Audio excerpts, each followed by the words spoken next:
नमस्कार दोस्तों, स्वागत है आपका स्टडी फॉर सिविल सर्विसेज में। वीडियो को पूरा देखिए। कोई भी आपका फीडबैक है, कोई सजेशन है, तुरंत वीडियो में कमेंट करके जरूर बताइए। अच्छा लगे तो वीडियो लाइक जरूर कर लीजिए और ऐसे वीडियो लगातार फ्री में पाने के लिए चैनल को तुरंत सब्सक्राइब कर लीजिए और बेल आइकन को जरूर टैप कर लीजिए ताकि आगे भी सारे वीडियो आपको मिलते रहे। यूट्यूब में फॉलो करते हैं तो प्लीज ये वाला फ्री टेलीग्राम चैनल जरूर ज्वाइन कर लीजिएगा। सारे नोटिफिकेशन, सारे अपडेट यहीं पे आते हैं, ध्यान रखिएगा। स्टडी फॉर सिविल सर्विसेज का कोई भी पेड ग्रुप अगर आपको ज्वाइन करना है तो सिर्फ 856480560660897523864455 यही नंबर है हमारे, सिर्फ जहां पे कॉल या व्हाट्सएप कर सकते हैं। इंस्टाग्राम पे हमारा पेज जरूर फॉलो कर लीजिएगा, studyforcivil.services है। ट्विटर पे हमको जरूर फॉलो कर लीजिएगा, @studyforcivils है। सारे क्वेश्चन अटेम्प्ट करिए और स्कोर अपना तुरंत कमेंट करके बताइए। दोस्तों नमस्कार, स्टडी फॉर सिविल सर्विसेज में आप सभी का स्वागत है। इलाहाबाद हाई कोर्ट की जो अपकमिंग वैकेंसीज हैं उसके लिए हम पेड क्विज लगातार देख रहे हैं। अगला वीडियो यहाँ पे देखेंगे, हमारे ग्रुप से स्टार्ट है, उसमें एडमिशन के लिए आप डिस्क्रिप्शन बॉक्स इस वीडियो का खोल करके देखेंगे, वहाँ पे हमारे 3 कॉन्टैक्ट डिटेल्स होंगे, ठीक है। उस पर कॉन्टैक्ट करके आप पूरी इन्फॉर्मेशन लेकर के एडमिशन ले सकते हैं, ठीक है। यहाँ पे देखेंगे एक्सपेक्टेड क्वेश्चंस होते हैं, प्लीज इस सीरीज को फॉलो कीजिएगा, ठीक। और फर्स्ट क्वेश्चन देखेंगे आज का, क्या कहा जा रहा है। भारत में प्रतिचक्रवातीय दशाएं विद्यमान होती हैं किन महीनों के दौरान, ठीक है। तो बेसिकली होता क्या है, देखिए साइक्लोनिक कंडीशन और एंटी साइक्लोनिक कंडीशन ज्योग्राफी में थोड़ा डिटेल में पढ़िएगा। एंटी साइक्लोनिक कंडीशन क्या होता है कि विंटर सीजन जो होता है ना, उसमें क्या होता है, एटमॉस्फेरिक प्रेशर जो होता है वो हाई होता है, टेम्परेचर कम होता है क्योंकि सर्दी का मौसम है, आप जानते होंगे। तो ये कंडीशन मतलब ऐसे टेम्परेचर्स की कंडीशन में और प्रेशर में एंटी साइक्लोनिक हमारे जो कंडीशन है डेवलप होती है। और ये नॉर्दर्न इंडिया में मोस्टली देखेंगे तो विंटर रेनफॉल जो है एंटी साइक्लोनिक कंडीशन और लो टेम्परेचर के वजह से जो है ही होती है। तो इस कॉन्सेप्ट को भी ध्यान रखना है। विकल्प हमारा इसमें देखिए बी वाला जो है ये सही हो जाएगा, दिसंबर से मिड फरवरी।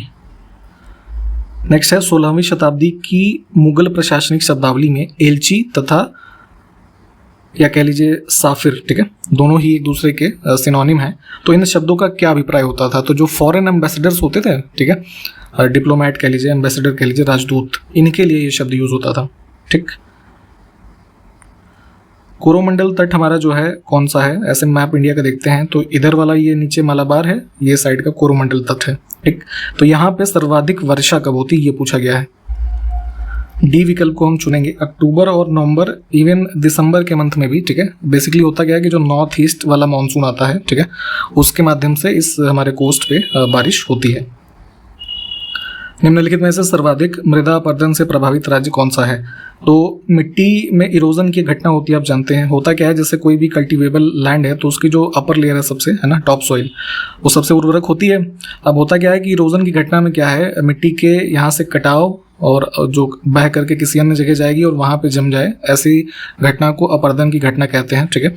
मोस्टली 2 इसके एजेंट्स होते हैं जिसके माध्यम से इरोजन होता है, विंड और वाटर। तो वर्षा के माध्यम से सर्वाधिक जो है और ये मतलब अपरदन की घटना होती है। लेकिन अगर हम राज्यवार देखें, बात करें तो सर्वाधिक प्रभावित राज्य हमारा है ना, विंड इरोजन के माध्यम से राजस्थान, ठीक। राजस्थान, इवन आपका जो बुंदेलखंड के कुछ रीजन है, ठीक, इनको ध्यान रखेंगे। अगला है केंद्रीय मृदा संरक्षण बोर्ड का गठन कब किया गया था। Central soil conservation board. कुछ इंपॉर्टेंट हमारे जो इंस्टीट्यूशंस हैं उनके बारे में अक्सर पूछा जाता है, उसमें से एक ये भी है। इसमें ministry of food and agriculture के अंतर्गत कार्यरत है और 1953 में स्टैब्लिश हुआ है। इसमें से कौन सा वृक्ष उष्णकटिबंधीय आर्द्र पतझड़ वनों में नहीं मिलता है। भारत में अलग अलग टाइप्स के हमारे जो फॉरेस्ट होते हैं इसकी क्लासिफिकेशन पढ़िएगा कि कहाँ पे क्या चीज़ पाई जाती है। उसमें से ही एक है हमारा जो मॉइस्ट डेसिडुअस फॉरेस्ट। इसके हम एरियाज़ की बात करें तो जैसे ये हमारा वेस्टर्न घाट वाला एरिया हो गया, छोटा Nagpur plateau, Shivalik mountain range के भाग, ठीक है, यहाँ पे ये वन पाए जाते हैं। और इसकी जो प्रमुख वनस्पतियाँ हैं, साल का वृक्ष होता है टीक, है ना, शीशम, महोगनी इसमें नहीं होगा, ठीक है, महोगनी और हो जाएगा। इसके अलावा जैसे बाम्बू को इसमें आप ले सकते हैं, ठीक है। तो यहाँ पे महोगनी अच्छा कहाँ पाया जाता है, जरा कोई कमेंट करके बताएगा। गुजरात प्रदेश अधिकांशतः किस प्रकार की मिट्टी से आच्छादित है। तो गुजरात का रीजन बेसिकली आप देखें क्या है, ये हमारा दक्कन प्लेटू वाला जो रीजन है, तो यहाँ पे ब्लैक सॉइल काफ़ी पाई जाती है, ठीक है, रेगुर सॉइल भी इसको कहते हैं। तो ये मुख्य रूप से यहाँ पाई जाने वाली मिट्टी है। भारत के किस भौतिक प्रदेश में उष्णकटिबंधीय से लेकर के अल्पाइन प्रकार तक की वनस्पति मिलेगी। तो ट्रॉपिकल यानी कि जैसे 0 डिग्री पे हम देखें इक्वेटर के आसपास जो वनस्पतियां पाई जा रही हैं, और इवन जो हमारा ये पोल्स के रीजन में जैसे टुंड्रा वगैरह में जो अल्पाइन वेजिटेशन होते हैं, ठीक है, इस प्रकार की, तो इसके मध्य की जितनी भी प्रजातियां हैं लगभग सारी हिमालयन माउंटेन रेंजेस जो हैं इस पे पाई जाती हैं। कलपक्कम किस कारण से प्रसिद्ध है? ये हमारा वो है ना, यहाँ पे न्यूक्लियर रिएक्टर चेन्नई में, ठीक है, इस वजह से ये जो है फेमस है। दूरबीन यानी कि जो टेलीस्कोप होता है डिस्टेंट ऑब्जेक्ट्स को देखने के लिए जिसे यूज़ करते हैं हम, सबसे पहले इसको किसने इन्वेंट किया था? तो गैलीलियो गैलीली। माइक्रोस्कोप का प्रयोग निम्नलिखित में से किसके अध्ययन में किया जाता है? तो ऐसी चीज़ें which can not be seen with naked eyes, है ना, और बहुत ही मतलब माइन्यूट या छोटी चीज़ें हैं, तो उसको देखने में, जैसे स्पेशली जो हमारी लैब होती है ना, लैब्स, प्रैक्टिकल लैब्स, वहाँ पे इसको यूज़ करते हैं। तो microscopic and near by objects इसमें विकल्प हमारा हो जाएगा। और एक टर्म होता है ये मतलब साइंटिफिक टर्म है माइक्रोस्कोपी, ठीक है, इसको ध्यान रखिएगा। तो इसका मतलब भी वही होता है कि a science which deals with investigation of small objects. इसमें देखें न्यूट्रास्यूटिकल्स, ठीक है, ऐसे उत्पाद हैं जिसमें क्या होता है? तो बेसिकली जो आप जैसे न्यूट्रिशनल चीज़ें खाते हैं उससे एक तरीके से अलग जो न्यूट्रास्यूटिकल्स हमारे प्रोडक्ट्स होते हैं, है ना, उसको एज अ कह लीजिए न्यूट्रिशन फूड और इवन मेडिसिन या फिर जो कह लीजिए ड्रग इफेक्ट यहाँ पर डी विकल्प में लिखा है उसके लिए भी यूज़ कर सकते हैं, ठीक। तो ध्यान रखेंगे, मेडिकल टर्म होता है। नेक्स्ट है, फंक ने निम्नलिखित में से किसका आविष्कार किया था? तो विटामिन जितने भी आप पढ़ते हैं, सबसे पहले विटामिन के बारे में बताने वाले जो साइंटिस्ट हुए अराउंड 1912 में, ठीक है, कैसिमीर फंक नाम था इनका। इन्होंने ओरिजिनली जो कह लीजिए जो विटामिन टर्म है सबसे पहले इन्होंने कॉइन किया था और इनको फादर ऑफ विटामिन थेरेपी भी कहा जाता है, ठीक। तो ध्यान रखेंगे। निम्नलिखित में से कौन सा राज्य का सबसे महत्वपूर्ण तत्व है? ठीक है, स्टेट से यहाँ संबंध है हमारा किसी एक देश कह लीजिए, है ना। जैसे आप कॉन्स्टिट्यूशन में जो आर्टिकल्स पढ़ते हैं तो वहाँ पे भी स्टेट टर्म आपको मैक्सिमम बार मेंशन्ड मिलेगा। तो किसी स्टेट में देखिए क्या क्या होता है ना, लैंड होगा, ठीक है, उस पर रहने वाले कुछ लोग होंगे, ठीक है, और उनकी सिटीजनशिप होगी कह लीजिए, फ्लैग होगा उस देश का कुछ, है ना। लेकिन इन सब में सबसे ज़रूरी चीज़ क्या होती है? अगर वो देश संप्रभु नहीं है, सॉवरेन नहीं है ना, यानी कि सॉवरेनिटी का मतलब बेसिक टर्म में अगर समझें कि वो किसी अन्य देश के अधीन नहीं है। जैसे जब ब्रिटिश भारत में राज करते थे तो भारत के पास ये सारी चीज़ें थी, ठीक है, फ्लैग भी था, लोग थे, सिटीजनशिप होती थी, लैंड एरिया था, है ना, परंतु सॉवरेनिटी नहीं थी क्योंकि वो ब्रिटिश कंट्रोल हमारे ऊपर था, ठीक है। तो अब जब ब्रिटिश आज़ाद करके गए भारत को तो अब हम किसी भी देश के कंट्रोल से मुक्त हैं, है ना। तो ऐसे स्थिति को सॉवरेनिटी कहते हैं। तो सबसे ज़रूरी भाग हमारे किसी स्टेट या नेशन का, देश का क्या होता है? सॉवरेनिटी। निवारक निरोध विषय संविधान की किस सूची के अंतर्गत शामिल है? तो हमारी 7th शेड्यूल में जो आप देखते हैं, यूनियन लिस्ट, स्टेट लिस्ट और कॉन्करेंट लिस्ट, ठीक है। तो कॉन्करेंट लिस्ट जिसपे केंद्र और राज्य सरकारें दोनों ही कानून बना सकती हैं, उसमें शामिल है हमारा निवारक निरोध। क्या होता है ये? प्रिवेंटिव डिटेंशन का मतलब कि किसी ऐसे पर्सन को विदाउट ट्रायल, है ना, और कन्विक्शन जो कोर्ट से होता है उसके एक हिरासत में, पुलिस हिरासत में लिया जा सकता है, ठीक। तो ध्यान रखेंगे, विकल्प इसमें बी करेक्ट हो जाएगा। भारतीय संविधान के किस अनुच्छेद के अंतर्गत भारत सरकार का दायित्व है कि वह बाह्य आक्रमण एवं आंतरिक अशांति से राज्यों की रक्षा करें? तो जो है आप इसमें देखेंगे भाग 18 में जो हमारे इमरजेंसी प्रोविजंस दिए हुए हैं उसका ही एक भाग है जो आर्टिकल 355 है, वहाँ पे ये वर्डिंग लिखी हुई है, ठीक। ऑप्शन ए को चुनेंगे। लोकसभा अध्यक्ष अपना त्यागपत्र किसको संबोधित करना है? थोड़ा स्टेटमेंट गलत तरीके से लिख दिया इन्होंने। तो बेसिकली होता क्या है कि जैसे लोकसभा में, लोकसभा का स्पीकर जो है वो डिप्टी स्पीकर जो होते हैं ना लोकसभा के, उनको अपना इस्तीफा देते हैं, और अगर डिप्टी स्पीकर को इस्तीफा देना है तो वो स्पीकर को देते हैं। तो थोड़ा ध्यान रखिएगा, इनका जो है आपस में ही हो जाता है। इसमें से कौन एक संघीय बजट की तैयारी और उसे संसद में पेश करने के लिए उत्तरदायी है? तो हमारा मिनिस्ट्री ऑफ फाइनेंस जो है केंद्र सरकार की, उसके अंतर्गत कार्यरत होता है डिपार्टमेंट ऑफ इकोनॉमिक अफेयर्स, ठीक है। ये बजट को बनवाने का पूरा कार्य और उसके फाइनल प्रेजेंटेशन तक का पूरा जो है इनके अंतर्गत ही होता है। अब इंग्लिश के क्वेश्चंस कुछ देखेंगे। Find out the which part of a sentence has an error. तो देखिए सेंटेंस ब्रैकेट में लिखा हुआ है each of the girls have come with her books. यहाँ पे गलत ये है हमारा ये बी वाला पार्ट, है ना। इसमें क्या होगा, each of the girls basically क्या है, हमारा सिंगुलर सब्जेक्ट होता है, ठीक। तो उसके लिए हम यहाँ पे जो है वर्ब भी उसी हिसाब से लगाएंगे। तो हैज़ कम होना चाहिए इसमें, ठीक है, हैव कम नहीं, हैज़ कम। इसमें भी सेंटेंस में क्या एरर है देखना होगा। तो me and my wife were at home last night, तो यहाँ पे आई आएगा, ठीक है। इस सेंटेंस में भी हमको एरर फाइंड करना है। ऐसे writing is an art that requires many planning on the part of the writer, तो यहाँ पे दैट रिक्वायर्स मच होगा, है ना, मेनी नहीं यूज करेंगे।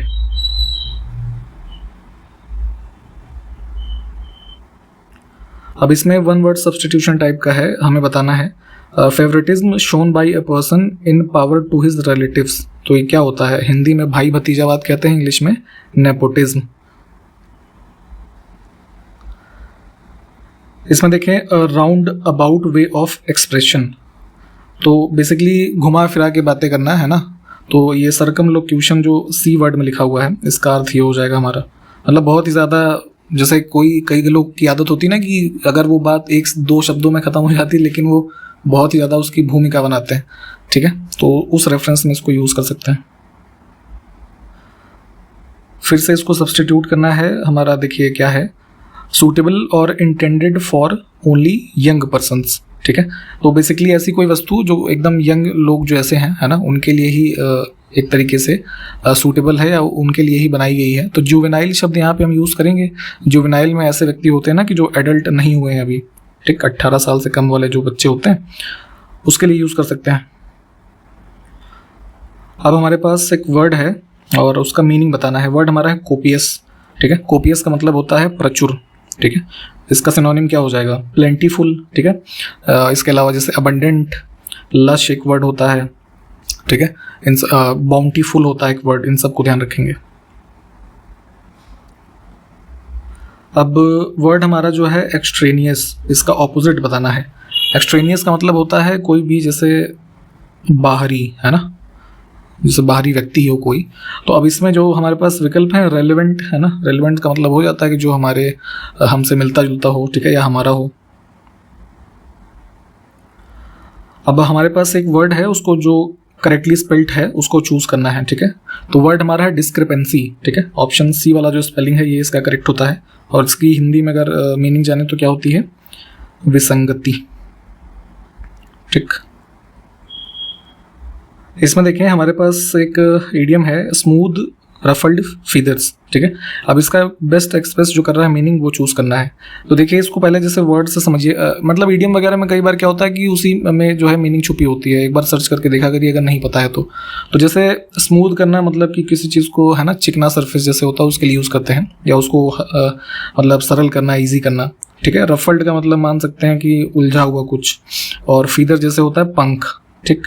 तो अब इसको हम यूज़ करते हैं इस वाले इडियम को, जैसे जब किसी से मान लीजिए झगड़ा हुआ रहे, है ना, बात बहस हो जाए, तो वैसी स्थिति में जैसे दो लोगों के बीच झगड़ा हुआ है तो अब इसको जैसे एक सेंटेंस के रूप में समझ लेते हैं कि जैसे after the argument we each rested in our own rooms to smooth our ruffled feathers, ठीक है। कि मतलब हमारे बीच में कहा सुनी हुई लेकिन हमने अपने अपने रूम में आराम किया और अपने जो रफल्ड फीदर्स हैं उसको स्मूथ करने के लिए। तो यहाँ पे बी ऑप्शन जो है ये एक तरीके से ठीक होगा कि make people feel less offended, है ना, जो किसी बात से आहत है उसको थोड़ा उसके कष्ट को कम करना एक तरीके से।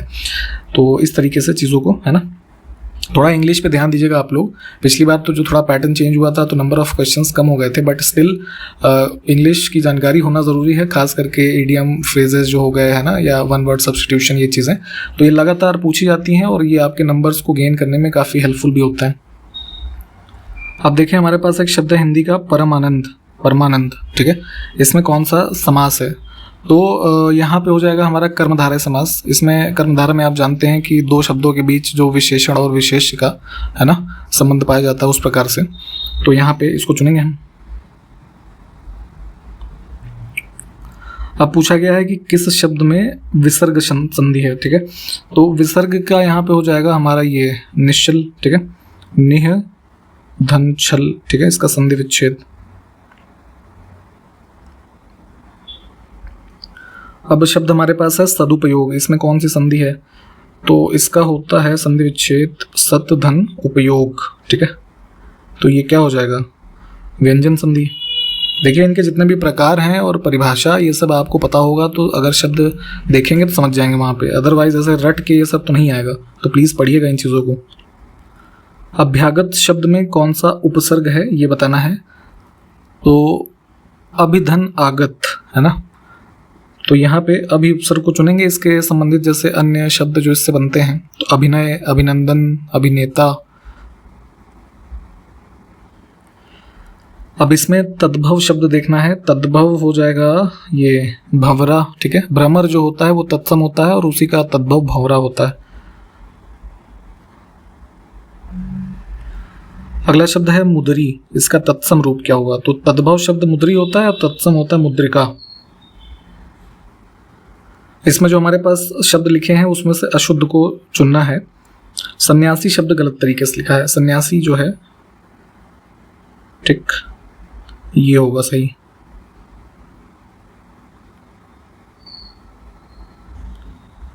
इसमें जो शब्द लिखे हैं कौन सा शुद्ध है, ठीक है। वर्तनी पे बहुत ध्यान दीजिएगा, है ना, छोटी छोटी गलतियों से क्वेश्चंस गलत हो जाते हैं आपके। पुरस्कार में छोटा ऊ की मात्रा होती है, ये गलत है। सामर्थ्य शब्द हमारा इसमें ठीक है। पूज्य में भी बड़ा ऊ की मात्रा होगी। अभ्यर्थन नहीं, अभ्यर्थन होता है, ठीक। कंप्यूटर के मुख्य भाग कितने होते हैं, ठीक है। तो थियोरेटिकली जो है 6 मुख्य भाग माने जाते हैं। कौन कौन से, जैसे सीपीयू, सेंट्रल प्रोसेसिंग यूनिट, है ना, रैम, रोम, ठीक है, random access memory, read only memory, ये आप जानते होंगे। फिर सेकेंडरी स्टोरेज, ठीक है, कितने हो गए, 4 हो गए। फिर जो है ये आपका सॉफ्टवेयर और मदरबोर्ड। कंप्यूटर का घटक यानी कि भाग इसमें से क्या नहीं होता है। तो देखिए input unit, output unit, memory unit, है ना, बेसिक यूनिट जैसा इसमें तो कुछ नहीं है। सीपीयू यानी कि जो हमारा सेंट्रल प्रोसेसिंग यूनिट होता है उसको मुख्य रूप से कितने भागों में बांटा गया है। तो 3 मुख्य रूप से भाग हम इसके पढ़ते हैं, जैसे स्टोरेज हो गया, ठीक है, मेन स्टोरेज मान लीजिए, और एएलयू, है ना, अर्थमेटिक लॉजिक यूनिट, और कंट्रोल यूनिट। कंप्यूटर का मुख्य सिस्टम बोर्ड क्या कहलाता है। The main system board of a computer is called, तो जहाँ पे कंपोनेंट्स हमारे इंस्टॉल्ड हैं क्या है वो मदरबोर्ड, ठीक। कंप्यूटर के सभी हार्डवेयर की जांच निम्न में से कौन करता है। बायोस के बारे में हमने पहले बात की थी, बेसिक इनपुट आउटपुट सिस्टम जो होता है, ठीक है। ये बेसिकली जब आप कंप्यूटर को टर्न ऑन करते हैं तो यहाँ पे जो है ये कंप्यूटर का जो माइक्रो प्रोसेसर है उसको यूज़ करके, है ना, यहाँ पे कंपोनेंट्स को एक तरीके से चेक करके सिस्टम को टर्न ऑन कर रहा है। और आगे जो देखते हैं डेटा फ्लो, है ना, सिस्टम के बीच में, उन सब में भी ये कार्य करता है। तो ये बेसिक फंक्शन है इसका जो है बायोस का, ध्यान रखेंगे। इसमें देखें सहायक यानी कि ऑक्सिलरी मेमोरी को लोकप्रिय रूप से आप किस नाम से जानते हैं। तो आपका जो एक तो प्राइमरी स्टोरेज हो गया, सेकेंडरी स्टोरेज या सेकेंडरी मेमोरी कह लीजिए, ठीक है। इसको ऑक्सिलरी मेमोरी के टर्म से भी रेफर करते हैं। इसको आप कैसे समझ सकते हैं, कोई भी एक्सटर्नल मेमोरी आप जो अटैच करते हैं, ठीक है, उससे।